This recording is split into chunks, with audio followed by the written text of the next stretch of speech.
Hello बच्चों, MP teachers guild में आपका स्वागत है। आज हम राष्ट्रीय मेंस, नेस और ओलंपियाड में आने वाले सामाजिक विज्ञान के कुछ क्वेश्चन देखेंगे। चलिए स्टार्ट करते हैं। क्वेश्चन नंबर 1, उच्च न्यायालय या सर्वोच्च न्यायालय में जनहित याचिका दायर करने का अधिकार किसे होता है? तो जो उच्च न्यायालय है या सर्वोच्च न्यायालय, सुप्रीम कोर्ट, जो हमारा सुप्रीम कोर्ट कहाँ पर है? तो सुप्रीम कोर्ट मैंने बताया था आपको पिछले वीडियो में, दिल्ली में है। और वो कब उसकी स्थापना हुई थी? तो स्थापना हुई थी 26 जनवरी 1950 को। ठीक है बच्चों, तो ये हमारे जो सुप्रीम कोर्ट है, जो सर्वोच्च न्यायालय है, उसकी स्थापना कब हुई थी? 26 जनवरी 1950 को। ये भी याद रखिएगा। तो वहां पर जो अपनी जनहित याचिका दायर करने का अधिकार किसको होता है? तो किसी भी व्यक्ति या संस्था को जिनके अधिकारों का क्या हो रहा हो, उल्लंघन हो रहा है। ठीक है, तो वो लोग अपने सर्वोच्च न्यायालय में जाकर जनहित याचिका दायर कर सकते हैं। ठीक है, चलिए नेक्स्ट क्वेश्चन। सर्वोच्च न्यायालय में के न्यायाधीशों की नियुक्ति कौन करता है? तो सर्वोच्च न्यायालय के जो न्यायाधीश हैं, उनकी नियुक्ति कौन करता है? तो उनकी नियुक्ति राष्ट्रपति के द्वारा की जाती है। ठीक है, जो हमारे सर्वोच्च न्यायालय सुप्रीम कोर्ट है, वहां पर जो न्यायाधीश बैठते हैं, जज बैठते हैं, तो उनकी नियुक्ति कौन करता है? तो उनकी नियुक्ति राष्ट्रपति जी करते हैं। ठीक है, चलिए नेक्स्ट क्वेश्चन। वर्तमान में सर्वोच्च न्यायालय में कुल कितने न्यायाधीश हैं? तो वर्तमान में जो हमारे सर्वोच्च न्यायालय हैं, उनमें कुल कितने न्यायाधीश हैं? तो कुल कितने हैं?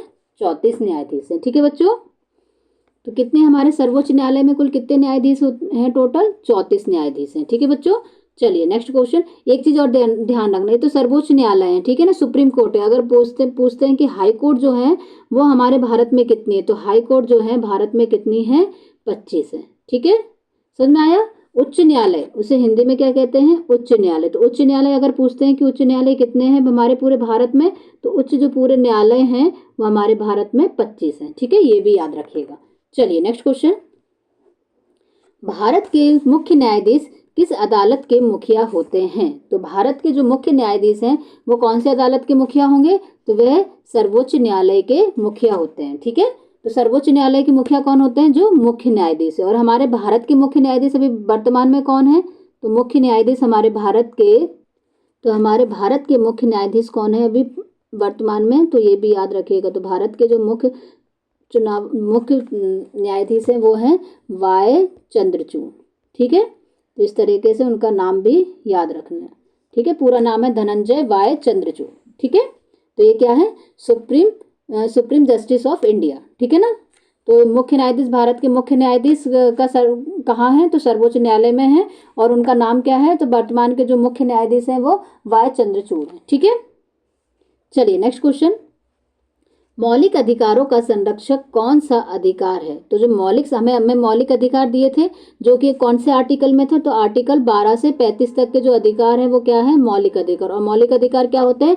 सभी के लिए बराबर, चाहे गरीब हो चाहे अमीर हो, सभी के लिए मौलिक अधिकार जो है वो सभी के लिए बराबर है। ठीक है, तो कौन से मौलिक अधिकारों को संरक्षक, तो वो कौन सा है? संवैधानिक उपचारों का अधिकार। ठीक है बच्चों, वो संवैधानिक उपचारों का जो अधिकार है वो कौन से आर्टिकल में है? तो वो आर्टिकल अनुच्छेद कितने में है?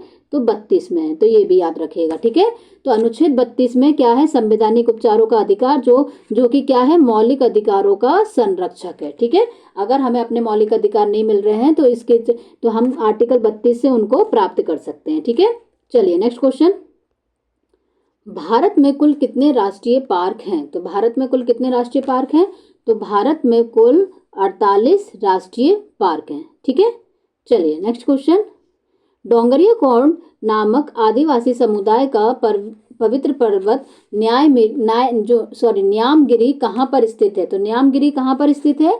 तो न्यामगिरी उड़ीसा में स्थित है। ठीक है, कौन से आदिवासी? तो डोंगरिया कोंड आदिवासी जो समुदाय है, उनका पवित्र पर्वत न्यामगिरी कहाँ पर स्थित है? तो वो उड़ीसा में स्थित है बच्चों। ठीक है, चलिए नेक्स्ट क्वेश्चन।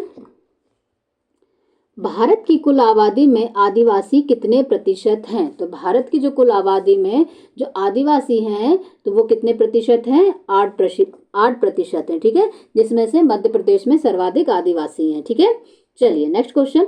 भारत के किस राज्य में आदिवासी समूह नहीं है? तो कौन सा भारत का राज्य है जिसमें आदिवासी समूह नहीं? तो उड़ीसा में तो है आदिवासी, झारखंड में भी है, और छत्तीसगढ़ में भी है, और हमारे मध्य प्रदेश में भी क्या है? हम आदिवासी समूह है। तो कौन सा ऐसा आदिवासी समूह का राज्य नहीं है? तो हरियाणा जो है, हरियाणा में आदिवासी समूह नहीं है। तो ए ऑप्शन क्या हो जाएगा? करेक्ट हो जाएगा। ठीक है बच्चों, चलिए नेक्स्ट क्वेश्चन, भारत में कुल कितने वन्य जीव अभ्यारण्य हैं? तो भारत में कुल कितने वन्य जीव अभ्यारण्य हैं? तो 372। वन्य जीव अभ्यारण्य कहाँ क्या होते हैं? जिसमें सभी पशु पक्षी जीव जंतु सबके क्या क्या किया जाता है? सबको संरक्षित किया जाता है। ठीक है, चलिए नेक्स्ट क्वेश्चन, अनुसूचित जाति या जनजाति अधिनियम कब पास हुआ? ठीक है, तो SC/ST एक्ट कब हुआ, ये हमसे पूछा गया है, कब पास हुआ था? ठीक है, तो ये कब पास हुआ था? 1989 में। ठीक है, तो SC/ST जो एक्ट है वो हमें कब कब पास हुआ था? तो 1989 में। ठीक है बच्चों, चलिए नेक्स्ट क्वेश्चन, शासन में अनुसूचित जनजाति एवं अन्य परंपरागत वनवासी वन अधिकार मान्यता अधिनियम कब पारित हुआ? तो वन अधिनियम जो वन अधिकार जो मान्यता अधिनियम है वो कब पारित हुआ था? तो 2006 में। ठीक है, 2006 में जो वन अधिकार मान्यता अधिनियम पारित हुआ था, जिसमें क्या बोला गया था कि जंगल में पेड़ों को नहीं काट सकते। ठीक है, क्योंकि वहां पर क्या रहते हैं? आदिवासी अधिक मात्रा में रहते हैं, जिनका जीवन यापन वहां के पेड़ पौधों से चलता है। ठीक है बच्चों, चलिए नेक्स्ट क्वेश्चन, 1989 अधिनियम आदिवासियों के लिए किस रूप से सहायक है? तो जो 1989 का जो अधिनियम हमने पढ़ा था अभी, कौन सा था वो? SC/ST act. ठीक है, कब पारित हुआ था? तो 1989 में। तो वो किसके लिए मतलब उपयुक्त था? तो काय के लिए उपयुक्त था वो? तो वो था रोजगार प्राप्त करने के रूप में, कि अपनी परंपरागत जमीन पर कब्जे की बहाली के रूप में। तो उनकी जो परंपरागत जमीन होती थी उनको क्या कर लेते थे लोग? कब्जा में ले लेते थे। तो उसकी बहाली के रूप में उनके लिए जो आदिवासियों के लिए जो 1989 का जो अधिनियम था वो सहायक था। ठीक है बच्चों, चलिए नेक्स्ट क्वेश्चन, भारतीय संविधान के किस अनुच्छेद में पानी के अधिकार को जीवन के अधिकार का हिस्सा माना गया है? तो कौन सा अधिकार है? तो अनुच्छेद 21 में हमें जीवन का अधिकार दिया जाता है। ठीक है, तो उसमें जो हमारे पीने का अधिकार, हमारे खाने का अधिकार, हमारे सोने का अधिकार भी शामिल है। ठीक है, तो अनुच्छेद 21 क्या है? इसमें जीवन का अधिकार है। ठीक है बेटा, पीना के अधिकार को जीवन के अधिकार के रूप में माना गया है। ठीक है, तो अनुच्छेद 21 है। चलिए नेक्स्ट क्वेश्चन, निम्नलिखित में से कौन सी अनिवार्य जन सुविधा नहीं है? तो कौन सी अनिवार्य जन सुविधा नहीं है? तो बिजली तो सबके लिए बहुत जरूरी है, पानी भी सबके लिए बहुत जरूरी है, और सार्वजनिक परिवहन मतलब कि इधर उधर जाने के लिए बस होगा, ये सब चीजें बहुत जरूरी हैं। तो कौन सा जरूरी नहीं है? तो सिनेमा घर सबके लिए जरूरी नहीं है। तो कौन सी अनिवार्य जन सुविधा नहीं है? तो हमारा डी ऑप्शन क्या हो जाएगा? इसमें करेक्ट आंसर हो जाएगा। ठीक है, चलिए नेक्स्ट क्वेश्चन, सरकार द्वारा प्रदत्त सार्वजनिक सुविधाएं हैं। तो सरकार हमें कौन कौन सी सुविधाएं देती हैं वो हमसे पूछा है। पानी की, तो पानी, बिजली, परिवहन ये सरकार द्वारा रहती हैं। शिक्षा हो गई, स्वास्थ्य हो गया, डाकघर, ये भी सरकार के द्वारा सबके लिए सुविधाएं दी गई हैं। सड़कें हो गई, विद्यालय हो गए और राष्ट्रीय उद्यान। ठीक है, तो उपरोक्त सभी हमारे क्या हो जाएंगे? करेक्ट आंसर हो जाएगा। ठीक है, चलिए नेक्स्ट क्वेश्चन, चेन्नई का कौन सा क्षेत्र जलापूर्ति की समस्या से जूझ रहा है? मतलब चेन्नई का ऐसा कौन सा क्षेत्र है जहां पर जल की पूर्ति नहीं हो पा रही, लोगों को जितना जल मिलना चाहिए था उतना नहीं मिल पा रहा है। तो कौन सा क्षेत्र है? तो वहां का अन्ना नगर क्षेत्र जो है चेन्नई का, वहां पर जल पूर्ति की समस्या से वो क्या हो रहा है? जूझ रहा है। ठीक है बच्चों, याद रखिएगा, अन्ना नगर। चलिए नेक्स्ट क्वेश्चन, सुविधाएं जो एक साथ जनता के बहुत बड़े वर्ग को उपलब्ध होती हैं तो वो क्या कहलाती हैं? तो वो एक मतलब सुविधाएं, अब जैसे अपनी जैसे कोई भी सरकार, जैसे कोई भी सरकार एक जैसे हॉस्पिटल खोल के दे रही है तो वो सभी के लिए होगा, उसकी सुविधाएं होंगी वो सबके लिए समान रूप से उपलब्ध होंगी। ठीक है, जैसे परिवहन के लिए कुछ भी बस चला रही है, कुछ भी चला रही है, तो बहुत बड़े वर्ग को उपलब्ध कराते। तो ऐसी जो सुविधाएं हैं तो उसे क्या कहते हैं हम? तो ऐसी सुविधाओं को हम जन सुविधाएं कहते हैं। ठीक है बच्चों, चलिए नेक्स्ट क्वेश्चन, निजी कंपनियों का मूल उद्देश्य क्या होता है? तो निजी कंपनियों का मूल उद्देश्य क्या होता है? तो उनका मूल उद्देश्य होता है जन कल्याण। जैसे आज देखो, आज प्राइवेट हॉस्पिटल्स हैं तो वो क्या करते हैं, हम एकदम से हम जाते हैं और हमें वहाँ पे पूरी सुविधाएं मिल जाती हैं कि नहीं? तो वो क्या है, उनका मूल उद्देश्य क्या है? जन का कल्याण करना। ठीक है, चलिए नेक्स्ट क्वेश्चन, विश्व के सभी व्यक्तियों की जलापूर्ति पर कैसी पहुंच होनी चाहिए? तो विश्व के जितने भी सब व्यक्ति हैं उनको जल की आपूर्ति के लिए कैसी पहुंच होनी चाहिए? तो सार्वभौमिक, सभी को समान रूप से हक होना चाहिए कि कितना सभी को समान रूप से जो पानी है उसकी आपूर्ति के लिए सबकी समान रूप से पहुंच होनी चाहिए। ठीक है बच्चों, चलिए नेक्स्ट क्वेश्चन। संसद के फैसले किसकी स्वीकृति के पश्चात लागू होते हैं? तो संसद में मैंने आपको बताया था संसद के 2 सदन होते हैं, एक कौन सा, लोकसभा, और एक कौन सा होता है, राज्यसभा। ठीक है, राज्यसभा। तो बिल पहले का जैसे कोई भी एक कानून बना तो यहाँ पे बिल पहले यहाँ पे आएगा, फिर यहाँ अगर लागू हो जाएगा फिर कहाँ जाएगा, राज्यसभा में जाएगा, या तो फिर इधर से भी बिल आ सकता है। अगर इधर से आया तो इधर पास होने के बाद इधर आएगा। ठीक है, अगर इन दोनों में अगर इधर लोकसभा और राज्यसभा दोनों में पास हो जाएगा तो वो किसके पास जाता है, राष्ट्रपति के पास। ठीक है, हमारे जो भारत का सर्वोच्च जो पहला नागरिक है वो कौन है, राष्ट्रपति है। तो अगर इधर बिल पास हो गया, इधर बिल पास हुआ, या तो फिर इधर बिल अगर पहले आए तो इधर पास हुआ फिर इधर पास हुआ, तो अगर दोनों जगह पास हो गया तो यहाँ पे राष्ट्रपति वहाँ पे क्या कर देंगे, अपने साइन कर देंगे। ठीक है, साइन कर देंगे तो वो क्या हो जाएगा, जो बिल था वो क्या बन जाएगा, एक कानून बन जाएगा। ठीक है बच्चों, तो जो संसद के जो फैसले के लिए स्वीकृति के पश्चात लागू किसके बाद होते हैं, तो राष्ट्रपति के साइन के बाद कोई भी फैसला लिया गया है वो स्वीकृत हो जाता है। ठीक है, चलिए नेक्स्ट क्वेश्चन। न्यूनतम वेतन कौन तय करता है? तो जो न्यूनतम वेतन है प्रति व्यक्ति आय कि एक व्यक्ति को न्यूनतम वेतन कितना मिलना चाहिए वो कौन तय करता है, तो वह तय करते हैं सरकार। ठीक है, चलिए नेक्स्ट क्वेश्चन। भारत के किस शहर में 1984 में भयंकर गैस त्रासदी हुई थी? तो 2 दिसंबर 1984। ठीक है, कहाँ पर हुई थी, तो वो भोपाल में हुई थी। ठीक है, और कौन सी गैस निकली थी तो वो भी ध्यान रखिएगा, मिथाइल आइसोसाइनाइड गैस। ठीक है, मिथाइल आइसो जो साइनाइड गैस थी उसका क्या हुआ था, उत्सर्जन हुआ था। ठीक है, बहुत ही जहरीली गैस थी जिससे बहुत सारे लोगों की जान चली गई बेटा। ठीक है, तो याद रखिएगा 2 दिसंबर 1984 में हुआ था, भोपाल में हुआ था। कौन सी गैस निकली थी, तो मिथाइल आइसोसाइनाइड। और कौन सी कंपनी थी, तो कौन सी कंपनी थी, यूनियन कार्बाइड कंपनी। ठीक है, कौन सी कंपनी थी, यूनियन। ये सब चीज पॉइंट लिख लीजिएगा कॉपी में, क्वेश्चन पेपर में भी आते हैं आपके। ठीक है, बोर्ड पेपर में 8th क्लास के में यूनियन कार्बाइड कंपनी थी। ठीक है, और जो कहाँ की कंपनी थी, तो यूनियन कार्बाइड कंपनी अमेरिका की कंपनी थी। कहाँ की थी, तो अमेरिका। तो एक क्वेश्चन से देखो 5-6 क्वेश्चन बन गए, तो इन सब चीज़ों को आप नोट कर लीजिएगा। ठीक है, चलिए नेक्स्ट क्वेश्चन। तो चलो इसका पहले तो देख लेते हैं कहाँ पर है, तो इसमें ए ऑप्शन क्या हो जाएगा, हमारा करेक्ट आंसर हो जाएगा। ठीक है, चलिए नेक्स्ट क्वेश्चन।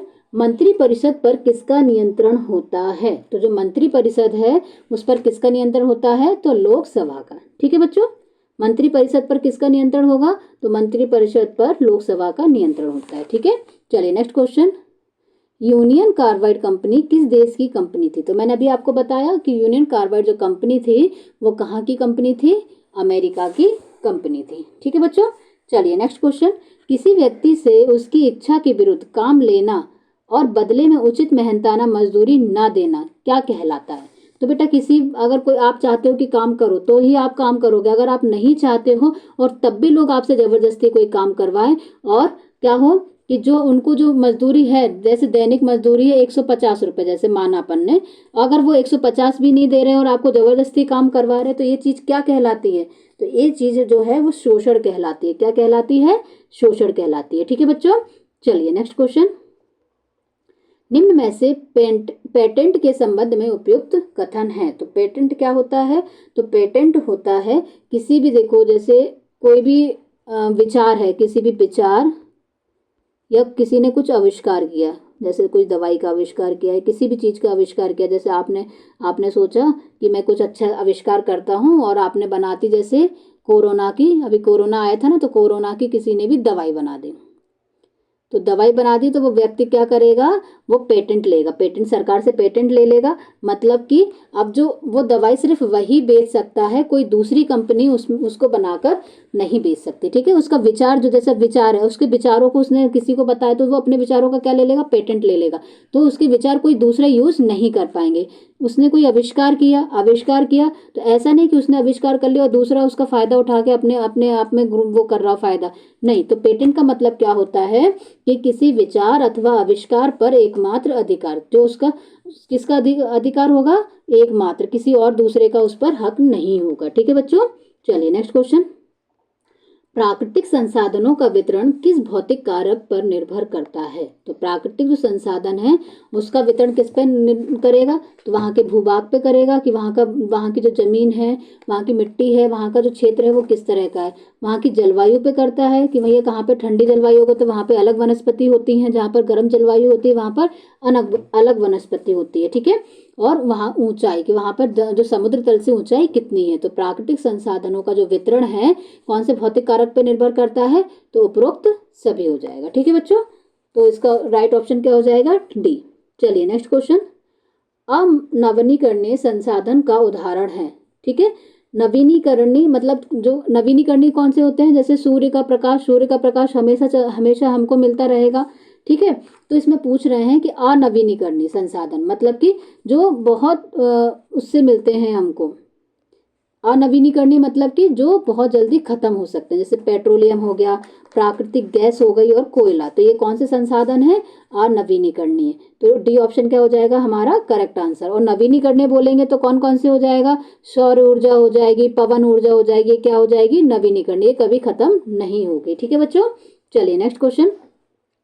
मानव निर्मित संसाधन का उदाहरण है। तो मानव निर्मित जो संसाधन है उसका क्या उदाहरण है? मानव के द्वारा क्या निर्मित हुई है? तो मानव के द्वारा नदियों का जल तो मानव के द्वारा निर्मित नहीं है, मृदा मिट्टी भी मानव के द्वारा निर्मित नहीं है, और खनिज जो है वो भी मानव के द्वारा निर्मित नहीं है। तो मानव ने क्या बनाई है? सड़कें। तो डी ऑप्शन हमारा क्या हो जाएगा? Correct answer. ठीक है, चलिए नेक्स्ट क्वेश्चन। मानव निर्मित संसाधन का उदाहरण नहीं है। तो मानव, अब हमें क्या बताना है कि मानव ने जो बनाया उसका उदाहरण नहीं है। तो पुल तो मानव ने बनाया है, तो ये तो सही बात है। सड़क भी मानव ने बनाई, ये भी सही बात है। और कार भी मानव ने बनाई। तो मानव ने क्या नहीं बनाया? खनिज। खनिज कौन सा है? प्राकृतिक संसाधन है। ठीक है बेटा, मानव ने दो प्रकार के संसाधन होते हैं, एक तो प्राकृतिक संसाधन और मानव निर्मित संसाधन। तो ये वाला जो खनिज क्या है? एक प्राकृतिक संसाधन है। ठीक है बच्चों, इससे आगे के क्वेश्चन हम अगले वीडियो में करेंगे। अगर आपको मेरा वीडियो पसंद आया हो तो इसे लाइक कीजिए, चैनल को सब्सक्राइब कीजिए ताकि आने वाले वीडियो का नोटिफिकेशन आपको मिलता रहे। और बच्चा, आप क्या क्या टॉपिक पढ़ना चाहते हैं वो कमेंट बॉक्स में लिखकर मुझे सेंड कर सकते हैं। ठीक है, और आप मेरे चैनल पर जाके सभी विषयों की प्लेलिस्ट भी देख सकते हैं। बाय बाय बच्चों।